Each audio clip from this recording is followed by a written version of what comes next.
Good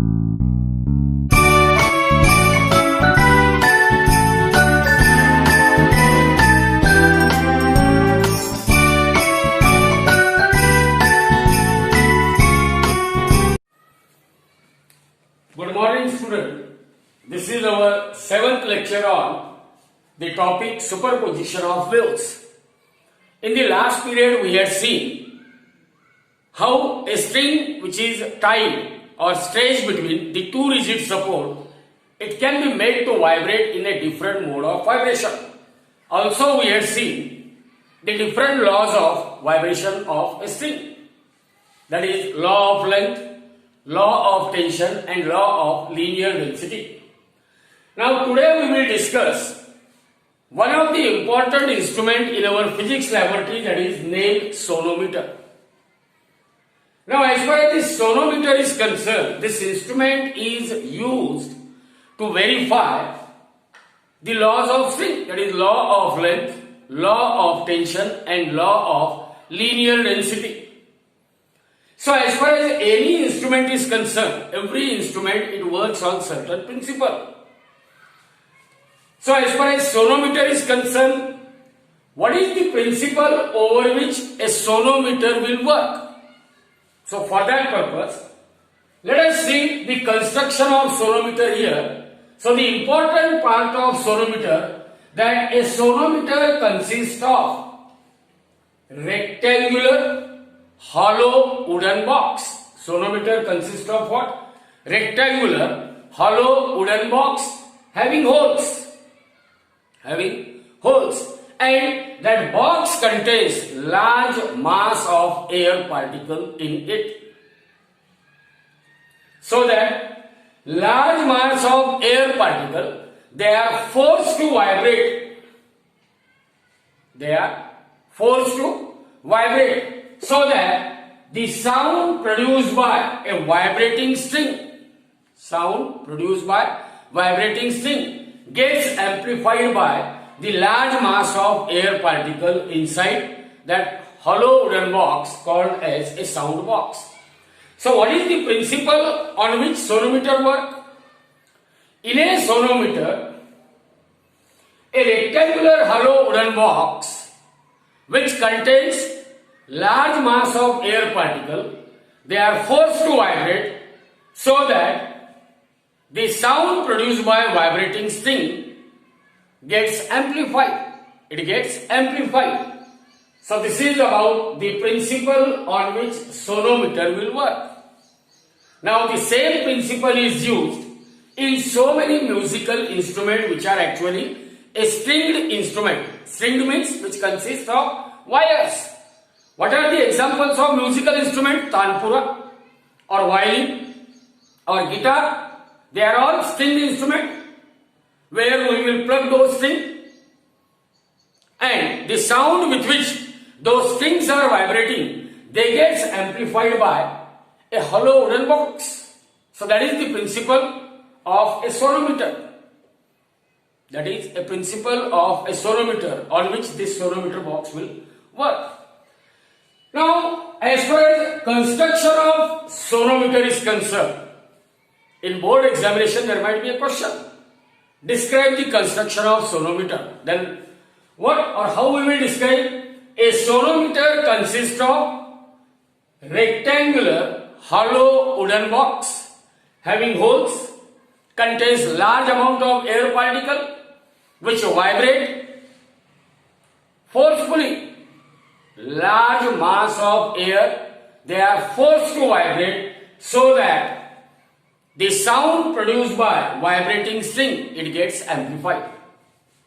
There is a uniform metallic wire. Uniform means cross-sectional area of that metallic wire throughout its length is same, whose one end is fixed to the hook at one of the end of a sound box. That wire runs over the two bridges P and Q and a pulley over the opposite end of a box, and that pulley is fixed at the same horizontal level. The free end of wire is attached to a hanger. free end of wire is attached to what? A hanger, and over that hanger one can attach or one can detach a slotted weight. So by placing a slotted weight of desired value, one can change the tension in the string. Tension in the string T equal to mg. By changing the mass of a slotted weight, one can change the tension in a string. It can be increased or it can be decreased. Now as far as P and Q are concerned, they are the bridges known as knife, having 9 edges. So the two bridges P and Q, how they are kept? They are kept along the width of a box. This is width, this is length. So the two bridges P and Q, they are kept along the width of a box, and you can move the bridges parallel to the length of a box. So by moving the bridges or by changing the distance of separation between the two bridges, you can actually change the vibrating length AB of a wire. What is vibrating length? Actually the length of wire AB between the two bridges P and Q itself is called a vibrating length. So one can change the vibrating length AB of a string by changing the position of a two bridges, and one can change the tension in a string by changing the amount of what? A slotted weight. By changing the amount of a slotted weight. Now, as far as working is concerned, so this is all about construction. We have seen principal construction. Now we will see how this sonometer will work. How a sonometer it will work. So initially, suppose the two bridges they are kept at some distance. They are kept at some distance, and let that wire AB is plugged at the midpoint of position P and Q of bridge. Whatever may be the position where the two bridges P and Q are kept, simply at the middle of a wire between the two bridges, you plug it. When we plug the wire at the middle of PQ, what happens? A progressive wave is produced in that wire. What that progressive wave will do? That progressive wave, it travels along the wire, along the string, and it gets reflected from either of the bridge. When progressive wave gets reflected, remember, the incident wave and reflected wave, there is a phase difference of 180 degree or pi radian, that is crust is reflected as a trough or trough is reflected as a crust. So due to superposition of incident wave and reflected wave, a stationary wave is formed with formation of a single loop. See here, with formation of what? Single loop between the two bridges. Single loop between the two bridges. It means at the center there is a formation of antinode. At the center there is a formation of what? Antinode. So at this condition,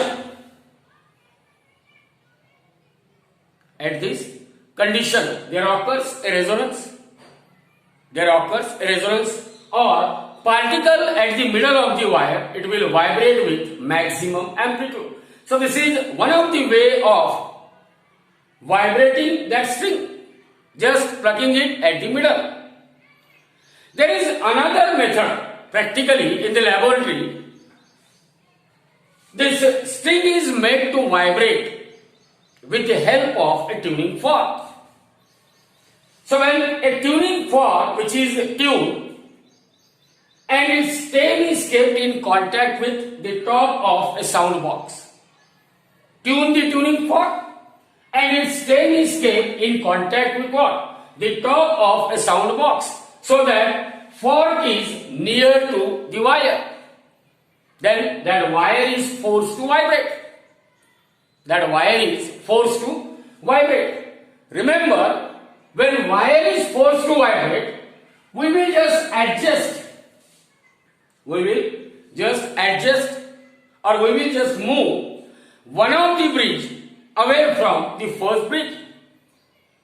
and the vibrating length AB of a wire is adjusted such that the natural frequency of one of the natural frequency of wire, say N, is one of the natural or fundamental frequency of vibration of string. If it is made equal to the frequency of a tuning fork, see what I am saying, that a tuned tuning fork is tuned and its stem is kept in contact with a sound box. That string starts vibrating, move one of the bridge away from the other bridge, and the length of wire AB is adjusted in such a manner that one of the natural frequency of wire AB, one of the natural frequency of wire AB, it is made to coincide with the frequency of tuning fork. As soon as one of the natural frequency of vibrating wire AB coincide with the frequency of tuning fork, then there will be a formation of a loop, and the middle part here at the center of the wire there is a formation of antilope, means the middle part of wire it starts vibrating with maximum amplitude, or we can say resonance occurs, because whenever object undergoes force vibration, then amplitude of force vibration it is inversely proportional to difference between the frequency of tuning fork and the natural frequency of vibrating string. And when these two frequencies they are coinciding, what happens to this amplitude? Amplitude becomes maximum, or for this condition one can say resonance occurs.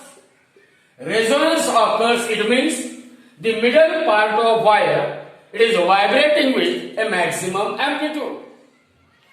So in order to detect the occurrence of resonance while performing the experiment, a tuned tuning fork its stem is kept in contact with the top of a sound box, and the position of bridge, by moving the bridge away from one of the bridge, the length of wire AB is adjusted such that the frequency of tuning fork it is made to coincide with one of the natural frequency of a string. One of the natural frequency of a string. And when these two frequencies they will coincide, resonances occur. So to detect the occurrence of resistance, here a paper rider, actually it is a small piece of paper having a shape of V. A small piece of paper is kept at the middle of a wire between the two bridges. And because here there is a formation of antinode when N is equal to N, that is natural frequency of vibrating string coincide with frequency of tuning fork. So due to formation of antinode, what happens? That paper rider, because here wire is vibrating with maximum amplitude, what happens to that paper rider? It will be thrown off. It will be thrown off. And you can just measure the vibrating length of wire AB with the help of scale.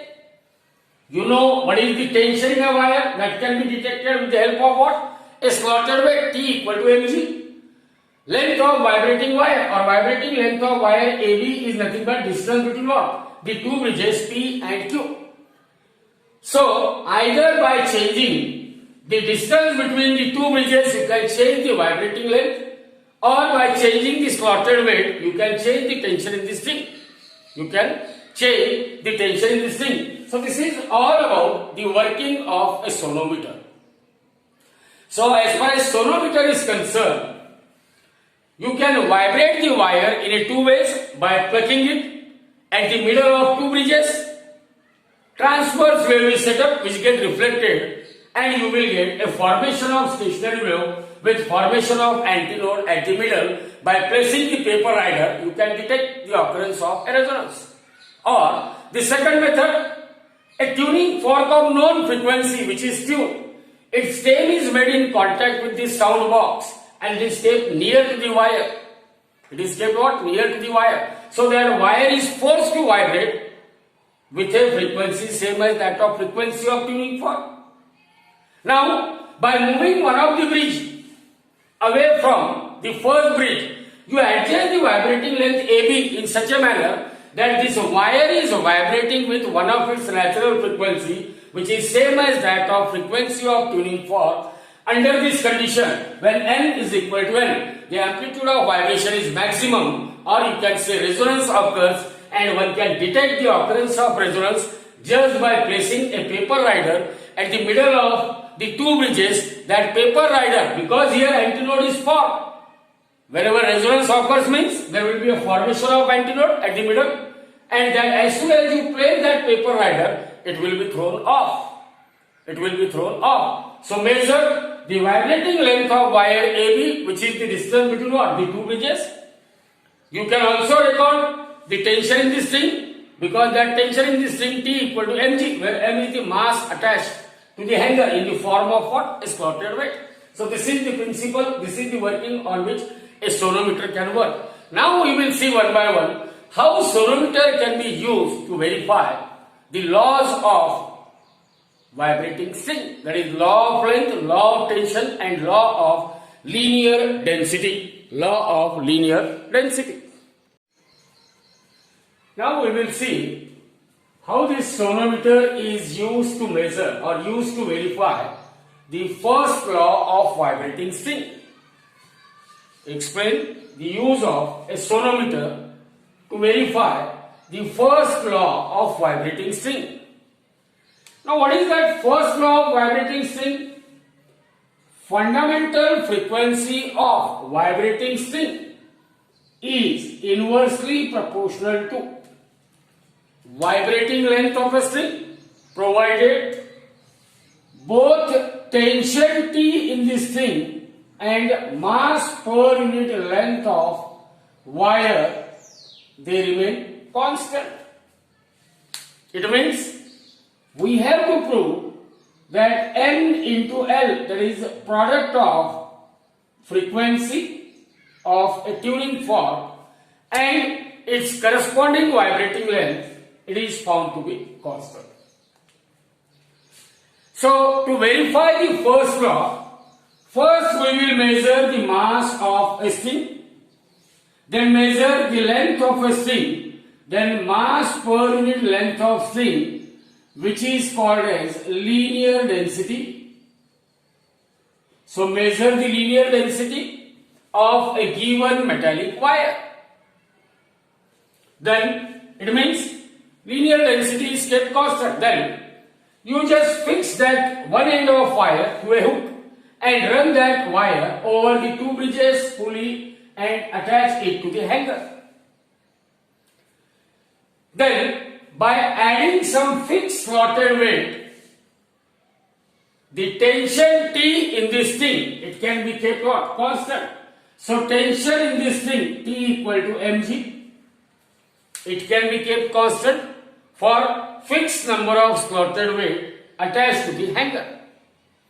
So to verify the first law of vibrating string, linear density of a wire, that is small m, and the tension in the wire, that is number of slotted weight which are attached to the hanger, they are kept constant.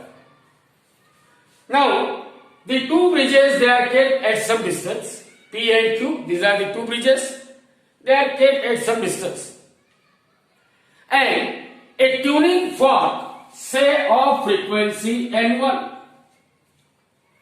is tuned just by striking that tuning fork over the rubber cock. Tune the tuning fork by striking it over the rubber cock. Once that fork starts vibrating, then the stem of that tuning fork, it is made in contact with the upper surface of sound box. that tuning fork is kept near to that vibrating string. The prongs of tuning forks are vibrating and they are kept near to this string, so that string starts vibrating. String starts vibrating. Now, without and place a paper rider, place a small piece of paper called as a paper rider at the middle of the position P and Q of bridges. For its stem is made in contact with the sound box, and slowly we will move one of the bridge away from the first bridge. So moving the bridge away from the first bridge, it means we are changing the natural frequency of a vibrating string, because N is equal to 1 upon 2L under root of T by M. So, by moving the bridge, one of the bridge, away from the other bridge, you just adjust the frequency of vibrating string, so that one of the natural frequency of vibrating string, it becomes exactly equal to the frequency of a tuning fork. What I am saying? Tune the tuning fork. Initially, the two bridges, they are kept at some distance. Paper rider is kept at the middle of their position.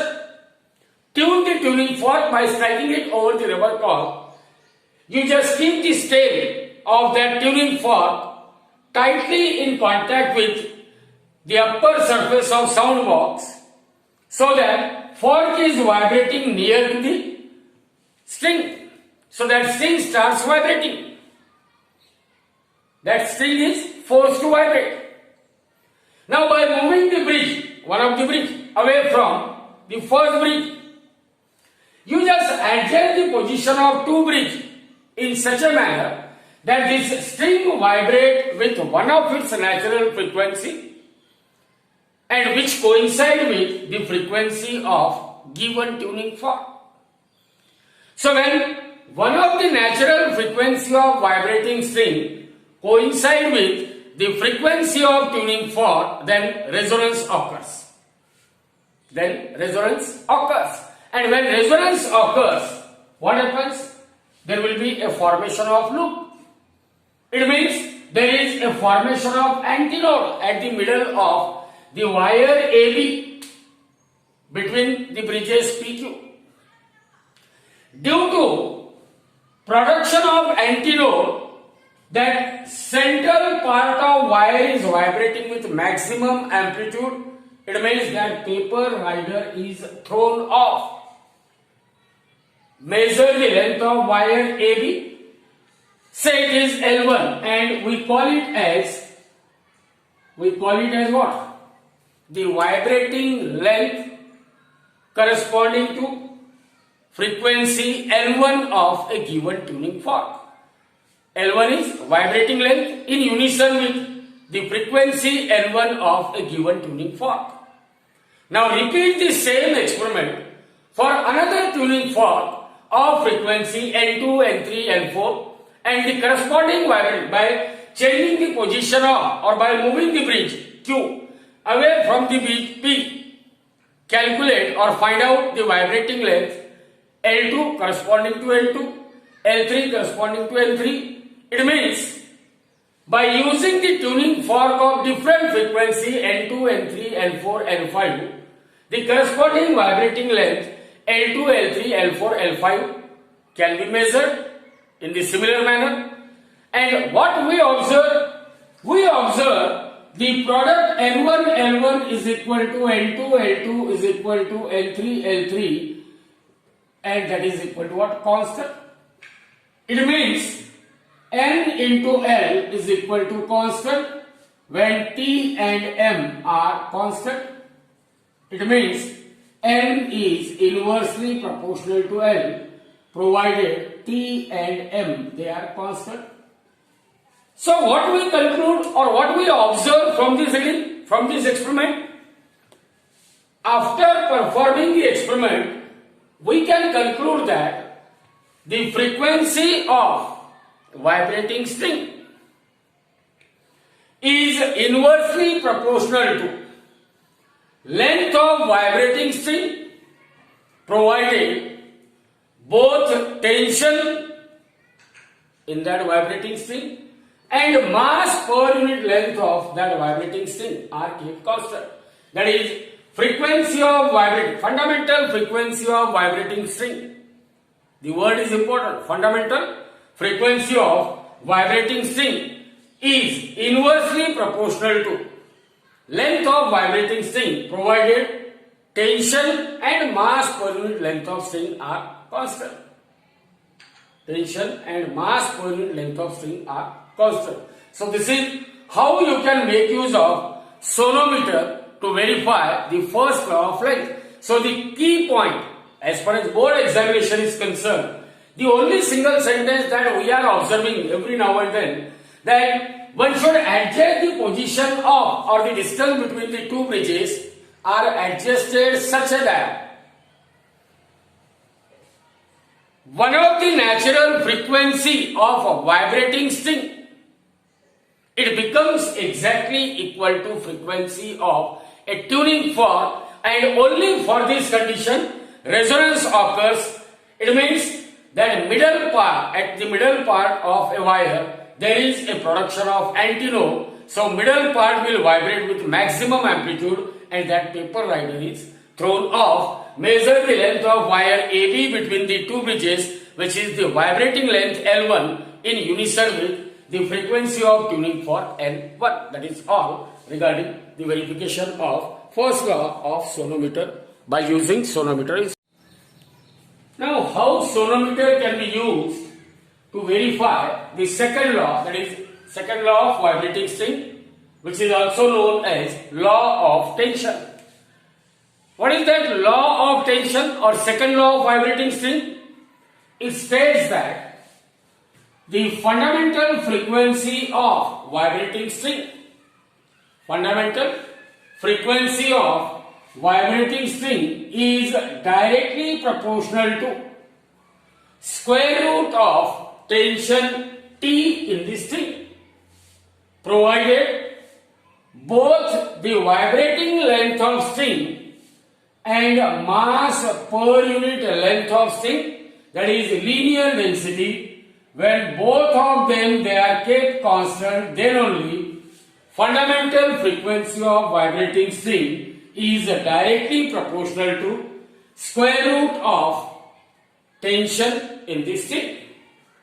It means to verify the second law of vibrating string, we have to keep vibrating length of string constant. Means length of wire AB is kept constant. Means throughout the verification of second law, we won't change the position of bridges P and Q. Means length of wire AB, that is L, is kept constant. So by keeping the vibrating length L constant, as well as we measure the mass of a wire, measure the length of wire, the ratio of mass of wire to its length is called linear density. It is also measured and it is kept constant for a given wire, small m, that is linear density, it remains constant. So fix that wire whose linear density is known to us. Allow that wire to pass over the two bridges such that the position of bridges P and Q is kept constant throughout the experiment. That is vibrating length L is kept constant. Now that free end of wire is attached to the hanger. The only thing which we can change is the tension in the wire by changing the slotted weight. So let us tune the tuning fork of frequency N1. Tune the tuning fork of frequency N1. Vibrating length of wire AB is kept constant means we should not disturb the position of bridges P and Q. That tuning fork, its tail is kept in contact with the upper surface of sound box. Now you just go on changing the tension. You can just change the slaughter rate. Means already you can change what? Tension. And for certain tension T1, in the wire, you will get a resonance, means a paper rider which is kept at the middle of the wire AB. It is thrown off due to formation of antinode here and formation of what? Single loop. So tune the tuning fork of frequency N1. Its tail is made in contact with the sound box without changing the position of two bridges, means without changing the vibrating length. By changing the slotted weight, the tension T1 in the wire, is adjusted to a value T1, for which wire starts vibrating with what? Maximum amplitude. It means a resonance is occurring with formation of antinode at the center, and that can be detected because that paper rider which is kept at the middle of the wire AB, it is thrown off. So for a tuning fork of frequency N1, we can determine the tension T1 in a wire, for which this wire is vibrating with maximum amplitude at its middle, means resonance is occurring. Now repeat the same experiment for tuning fork of different frequency N2, N3, N4, N5, and the corresponding tension in the wire T2, T3, T4, T5, which is in unison with the frequency of given tuning fork. T1, T2, T3, T4, T5, these are the tension in the wire which is in unison with the frequency N1, N2, N3, N4, N5 of a tuning fork, means for which resonance is occurring and paper rider is thrown off. We will observe N1 upon root T1 is found to be same as that of N2 upon root T2. It is found to be same as that of N3 upon root T3. In this way, this ratio of frequency of tuning fork or frequency of vibrating string, fundamental frequency of vibrating string, to that of square root of corresponding tension in the string is found to be constant. It means in general N by root T, it is found to be constant with the restriction that throughout the experiment vibrating length of wire AB L is kept constant. Similarly, linear density of wire, that is the mass per unit length of wire, which is same for given wire. So linear density and vibrating length, if both of them they are kept constant, we found that N by root T is equal to constant. It means N is proportional to root T when L and M are constant. It means fundamental frequency of vibrating string is directly proportional to square root of tension in this string, provided both the vibrating length of string and mass per unit length of string they are kept constant, and this proves second law of vibrating string or law of tension is verified by using a sonometer. Now we will see how to verify the third law of sonometer, third law of vibrating string. To verify the third law of vibrating string or law of linear density. What is that third law of vibrating string? Fundamental frequency of vibrating string is inversely proportional to square root of linear density of a string. Linear density means mass per unit length, provided both tension and vibrating length of the string they are kept constant. Third law of vibrating string, it states the fundamental frequency of vibration of string The fundamental frequency of what? Vibrating string is inversely proportional to square root of linear density provided both the tension in the string and the vibrating length they are kept constant. So to verify the third law, we will verify it in indirect way. So to verify the third law, we will use two different wires of linear density M1 and M2. We are having two different wires, their linear densities are different. Say it is M1 and that of M2. So the first wire of linear density M1 is taken. It is fixed to a sonometer.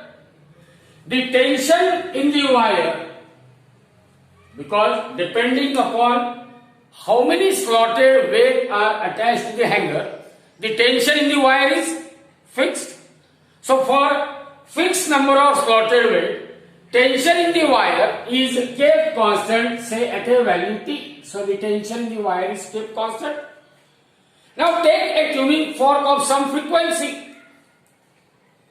Then that fork is made to,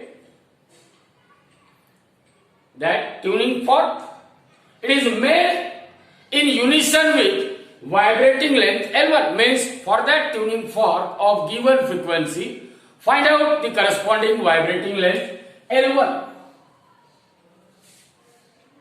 First wire of linear density M1, it is fixed to a sonometer. To its free end, fixed number of slotted weights are attached, means tension in the wire is kept constant. A tuning fork of certain frequency is made in unison with the vibrating length L1. It is noted. Remove that wire and attach a second wire of linear density M2. That tension in the wire does not change, it is kept constant. And the same tuning fork is made to coincide with is made in unison with the vibrating length L2. For the same tension, same tuning fork is made in unison with the vibrating length L2. It is found that L1 under root of M1 is equal to L2 into under root of M2. This implies that L under root of M is equal to constant. But according to first law of vibrating string, fundamental frequency is inversely proportional to vibrating length. Vibrating length into root M is equal to constant. So naturally this implies that N is inversely proportional to root M provided both T and L they are kept constant. So this proves the third law of vibrating string, that is fundamental frequency of vibrating string is inversely proportional to square root of linear density of a string. So in this way, as far as sonometer is concerned, we will make use of sonometer in the laboratory to verify all the three laws of a vibrating string. So in board examination, there might be a separate question, describe the construction of sonometer and explain the use of sonometer to verify any of the law. Or there might be a question for 3 marks, explain how the laws of vibrating string can be verified by using sonometer. So in any way there might be a question, theoretical question on a sonometer. So be prepared for this theory question.